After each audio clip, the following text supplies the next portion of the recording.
Hello, I am your host, Ayomide, and welcome to Quarter Life Crisis. That's cries and and sis is in hey sis. Welcome. It's been a minute. For you guys, like, the last episode and this episode are literally going to be a week apart. It's going to be normal, but for me, it's been almost a month since I recorded the last episode. And I was in Portugal, but I'm back now. Before we continue though, let's do what we always do. Let's drop whatever it is that we're doing just for a second or two. And let's take in a big breath. And one out. Okay. Now, I know that you guys can probably hear the drumming in the back. So if you guys don't know this, I usually record at Roundhouse Studios. And what that means is that other people are like recording as well in like other rooms. And I think they try to soundproof the room as much as they can most of the time, but there's only so much I can do. Like, there are bands using certain rooms, there are singers using other rooms, and then there's me, a podcaster. So sometimes what you're hearing is other people. So like there's two bands I think next to me. I usually try to get the room furthest away because it's like separate from most things, but I can't always get it. So if you hear drumming, if you hear singing in the background of this, I mean, I guess you're being like entertained through multiple gateways, but that's why. And if you ever hear that in future podcasts, just know that's why. Also, actually, I kind of want to plug this for anyone who's 13 to 25. You can get a Roundhouse Creative membership for £25 a year, I think. And you basically get access to like studios, recording rooms, smaller recording rooms where you can like make your own stuff. And they have like Logic Pro, Audition, Lightroom, all of that stuff. So any like creative stuff in a separate room. They also have sessions at recording studios. By the way, this does cost money. Like, you pay for the membership and then you pay for the rooms when you book it, but it's super cheap. It's like £2. But the recording studio, like if you want a recording studio session, I think it's £15. Yeah, £15 per hour, but you have to do 4-hour minimum, which is £60. Still super cheap. And they provide you with a sound engineer, I believe. There's also like a bigger kind of like workspace / common room, which has, again, it's just a bunch of Macs, but like in case you needed just access to the different software that they have, you have that. So not sponsored, but I just think it's really good for anyone listening to this, especially because this is a quarter life crisis, and you know, some of you guys might be older than 25, and it's really sad that it ends. Like, this is my last year to do it, and I wish I knew about it earlier, but I'm making the most of the year that I have left. But for anyone younger listening to this and who's a creative or just wants access to something like that, it's something like super helpful, and I literally wish I knew about it when I was younger. / I don't even know if it was available when I was younger, but you know, here we are. Yeah. Let's finally like fully get into this. Okay, so like I said, I was in Portugal and now I'm back, and it was really fun. I had a good time. It was really relaxing when I eventually let myself relax. Relax. Don't do it. Relax. Anyway, and while I was on holiday, something that I started thinking about quite a bit was friendship. And, you know, what it means to be a friend. If I feel like I'm a good friend or good enough friend, yeah. Because I think, you know, in other episodes I have talked about, you know, for example, being my own best friend and stuff. And I remember saying that, you know, how I am as a friend to myself will be how I am, will further impact how I am friends with other people. But I just want to look at how I am, like, my friendship with other people. And maybe not necessarily look at myself, because I think I did that privately, but I do want to talk about it. And, you know, ask some questions. See if you guys think you can relate. Yeah, let's get into it. So, are you a good friend? Do you think you're a good friend? And what makes you a good friend? Like, what makes a good friend, right? So, whilst on holiday, I was like crocheting. I was listening to I Said What I Said, which is a podcast hosted by two Nigerian girls from Nigeria. I think they've recorded in Lagos. And I can't remember their names, which is sorry. But I was listening to that podcast for a bit. It's because I think, both of the hosts are friends with the girls on the receipts, and so sometimes they talk about it, and I just wanted to listen, you know? And so they mentioned how they once had a thread on Twitter going about beautiful things friends have done for you, you know? And someone was like, oh, you know, when it was my wedding, No, I can't remember, to be fair. I was literally about to be like, okay, so here's an example of but I can't think of an example that some of their friends did. But it was beautiful things, like, wow. And some people were commenting and saying things like, they wish they had friends like that. And the girls, and I said what I said, were like, okay, you wish you had a friend like that, but you as a friend, do you even do half of that? Do you even do a quarter? Like, you're saying you wish you had friends like that or people like this in your life, but if the table's like, if you as a friend, would you do those things? Would you show up for your friends in that way? Okay. And so obviously we want to like think about, what does it mean to show up? And what does it mean to show up for your friends, really? And what does it mean to be in a friendship? Because I think we talk about low maintenance friendships, which I don't know. I think there's part of me that loves them because of the way my own brain works, and there's part of me that is like, oh, I don't know if low maintenance friendship is a thing. And obviously I think it depends on what you mean by low maintenance. But talking about what friendship means, the girl said on the podcast, and I agree, that like friendship does mean being inconvenienced sometimes. I think any strong, good relationship does mean being inconvenienced sometimes. And we don't always want to be inconvenienced, And I think sometimes when we peddle so much of like, look out for yourself, protect your mental, all of these things are important, they are. But yeah, to be, if you guys hear clicking like this, it's my rings, and I'm moving my hands around as I talk, so sometimes they kinks. Sometimes the rings are clicking, that's why.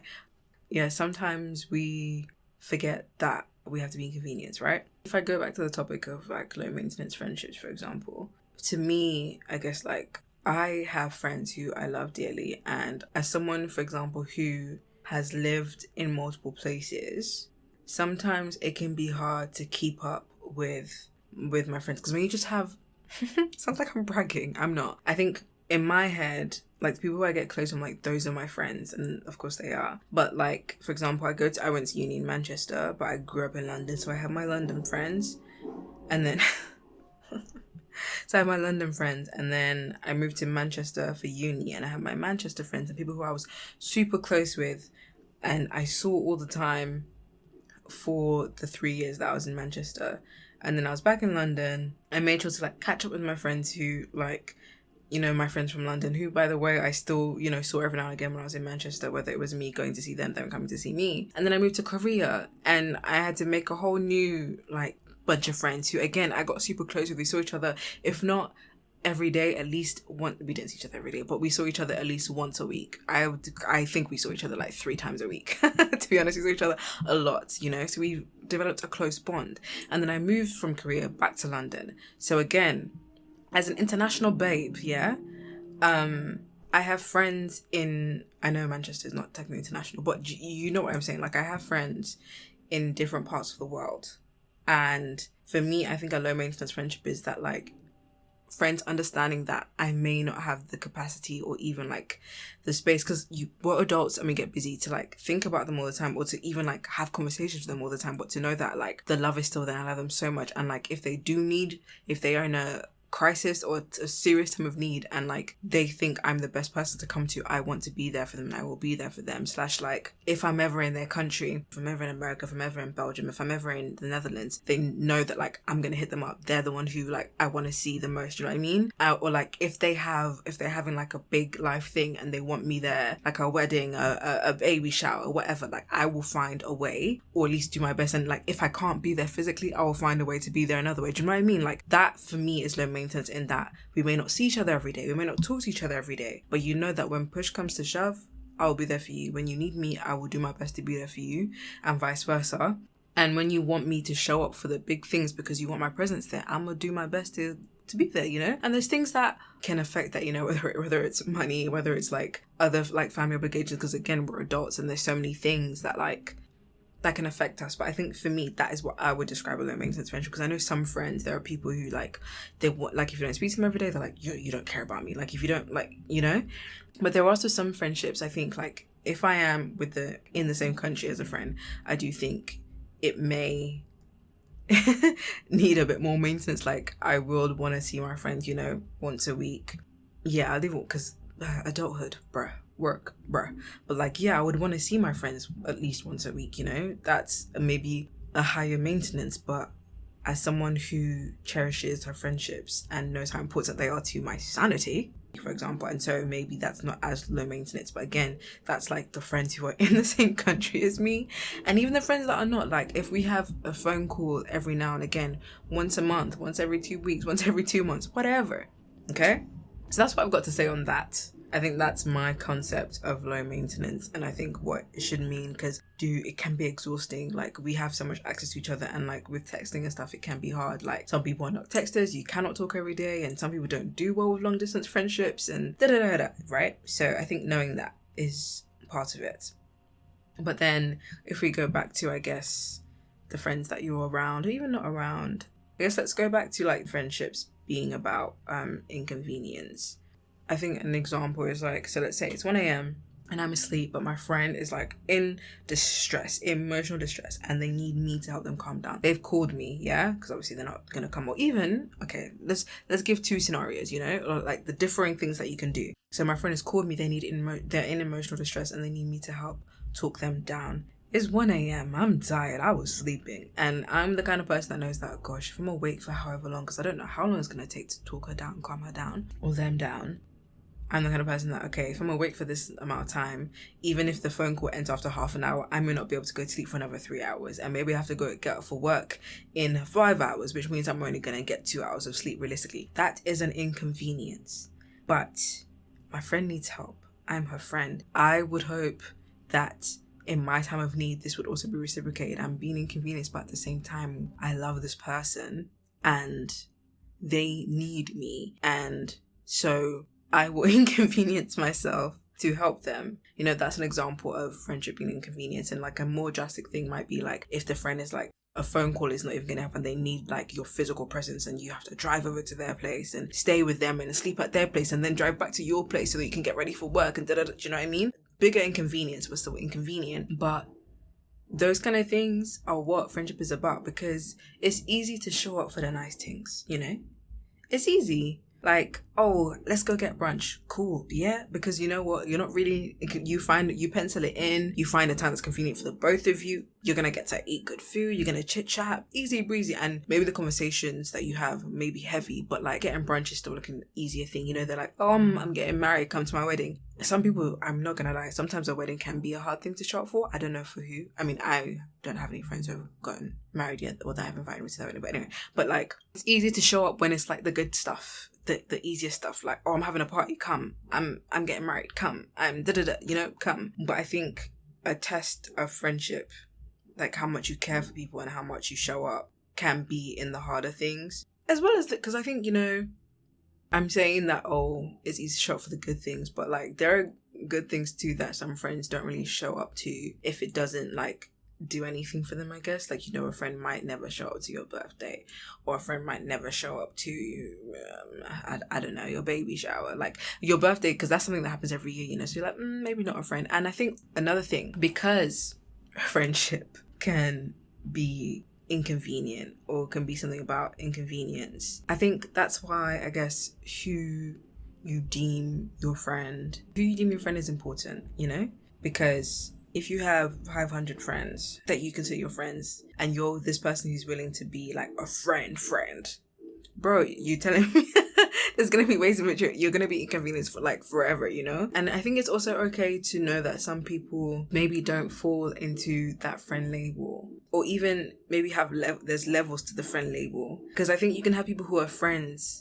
I was going to say, oh, like there's friends and there's acquaintances, but I think even within the label friend, there's different levels, isn't it? There's like surface friends, like you're like, no, that's my friend. I know that person. When you see each other, you say hello. You may even go for a brunch or 2 here together and stuff, you know? Or like when you're going to a party, you see them, you're like, yeah, blah, blah. And, you know, friends who you kiki with. And then you have, you know, what's another level of friendship? And then you have friends that you can have deep conversations with, like deep conversations, but it's still not necessarily, and when I say deep, sometimes it's even just like the deep things of the world. Because I think sometimes people think surface conversations, like what's an example of a surface conversation, or I don't know, what you had for lunch, or like where you went to school and what university was like. But deep conversations like the state of the world, or like what you think about. I'm struggling with examples. What you think about spirituality, or what you think about love. And, you know, you can have in-depth conversations that are not small talk. with someone. But then you have friends who go deeper than deep. Friends who, you know, if I got this, if this is happening, this person's going to be there for me and I'm going to do the same. You know, friends who like literally live in your heart. Friends who are more than friends, they are really family, and possibly even more than your actual blood family, because they know you in a way that obviously your family doesn't. Does what I'm saying make sense? Am I digressing? Maybe. So, with the inconvenience thing, back to saying it, friendship doesn't always mean it's not a constant inconvenience, right? Of course not. Like, that would be crazy. But I think sometimes we're so obsessed with like self-care and be selfish and that we forget in any relationship that give and take. Sometimes when you give, the giving is not convenient for you, you know? It's not, sometimes the giving is not necessarily like what you want, but that's what it takes to be a human and just be in relationship with other humans, you know what I mean? Like, sometimes holding the door open for someone is not convenient, but you're gonna open the door for them anyway, because you're a human being, they're a human being, and it's what you want to do. Although they don't do that in Korea. I just remembered, they do not hold the door open for you, bruv. They will, like, sometimes I've been behind someone and the door has slammed right back in my face because they were just going on their merry way. But yeah, so of course, thinking about all these things, just I was like, am I a good friend? Do I show up? Because sometimes I think, oh, I want my friends to show up this way. And I'm like, wait a minute. This thing that you're expecting from your friends, do you even give that? And I think something that the girls on I Said What I Said I Said What I Said is that it might never be equal. Like, in terms of how much give and take there is, there may never be a balance. Someone, like, in times of life, someone will maybe be inconvenienced more, will have given more, blah, blah, blah. But, like, it's also the type of thing where you don't keep count like that, you know? You just, it flows, you do what you do. And so I was thinking, like, okay, I'm desiring for certain friends or just friends in general to show up for me in a certain way. I'm like, do I show up for them in that way? And yeah, it was something I had to ask myself. And also, like, because I think sometimes I consider that maybe I show up for my friends more consistently or more than they do than some of my friends. But, like, maybe I'm considering showing up to be too much of a physical thing, you know? Like, maybe I'm not considering the other ways in which my friends show up for me. And, like, so if I flip that over then, do I show up as emotional or moral support? And, like, how do I even do that? You know, if in my head showing up is just something physically do, but for another friend, they're like, okay, I give them, like, maybe they're not there physically, but like they talk to me, they give me emotional, moral support, they like hype me up, and maybe that's for them, that's their way of showing up, right? But then I was thinking, like, okay, so for friends who, you know, maybe I want to have a deeper connection with, one, how do I do that? But then also, if that person doesn't want to see me as a friend in that light, then I can't force it. You know, like, what if I want to be the emotional or moral support for someone, for a friend who, but they don't see me that way, or like I'm not the one that they want to confide their emotions in.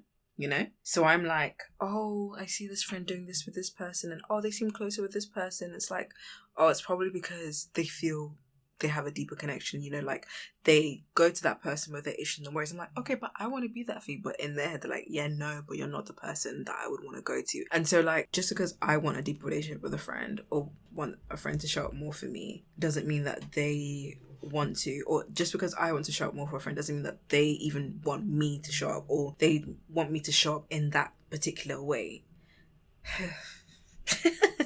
I hope what I'm saying is making sense to you, because it makes sense to me. And of course, I think in the beginning I mentioned, like, being an adult. So, like, being an adult with friendships is definitely harder than, like, when we were younger, because most of our friends when we were younger were people that we saw every day, like we went to school with, or they lived next to us, and there's so much noise. And so it was easier to be there and, like, know that, like, oh, I'm having a birthday, this person come because, like, they literally live next door, blah, blah, blah, do you know what I mean? But when we're adults, we have jobs, we have romantic relationships, we have families. And when I say families, I mean, like, for example, people, like, who are getting married and they have kids and stuff like that. And, or we have literally living in a different country, you know? And so how do we continue to be friends for one another? How do we continue to, like, for the people who, like, we still love dearly, how do we continue to show up? I don't know. And, like, things get busy and it's like, how do we figure out how to make time for each other? That's a question. Because, like, I have a friend who I know, she just went to New York with, like, 4 or 5 of her friends, and they hadn't all been in the same place for 10 years. But obviously, they still love there, and, like, they all went together. Do you know what I mean? So it's kind of like, how do you maintain friendships in adulthood?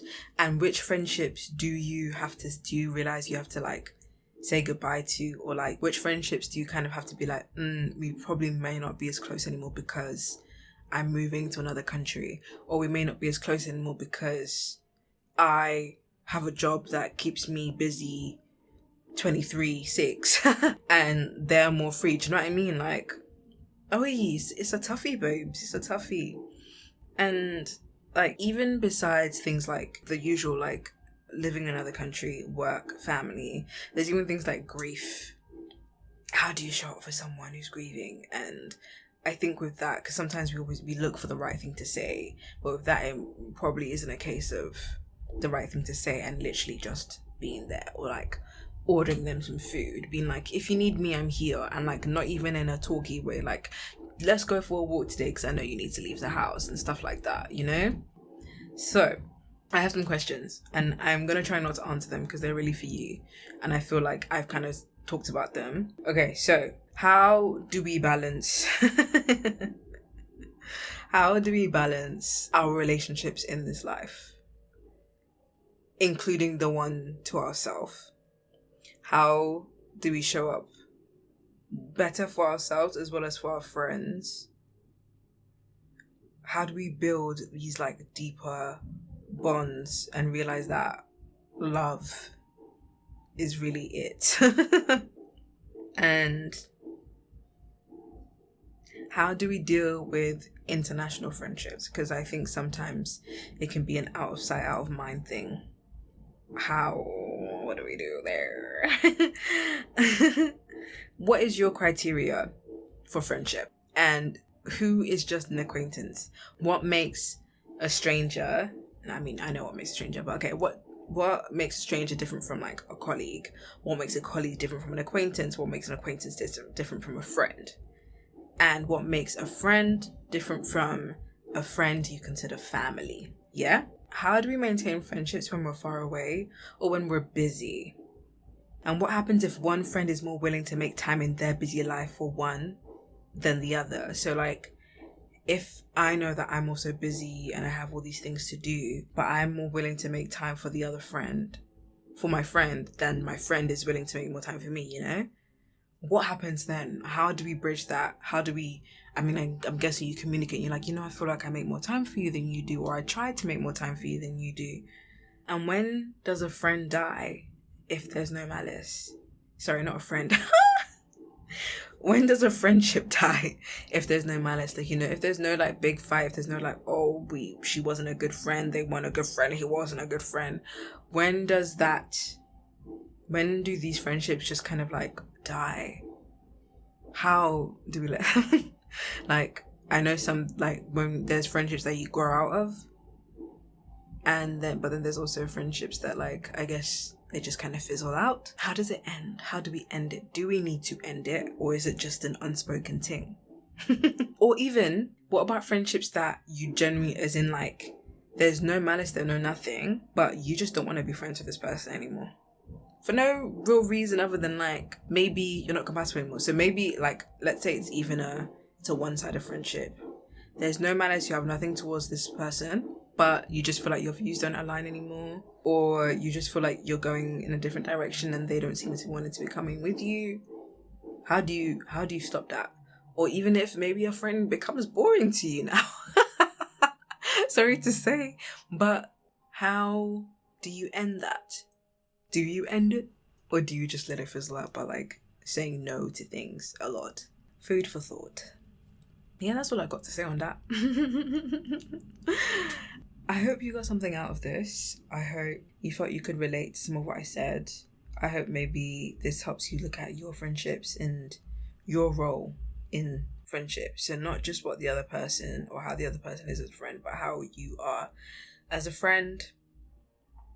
I hope you enjoyed this, and I hope that you enjoy the rest of your day or your night, whatever time of the day you're listening to this. You know where to find me. You can find me on Instagram. You can find me on TikTok, although I haven't been on there in a while. You can find me on YouTube, and if you're listening to this on YouTube, you already found me. Congratulations. Yeah, that's it, bro. Thank you for listening to this episode of Quarter Life Crisis. I appreciate you. And I hope you'll stay a while and lend me your ears again next week. Bye.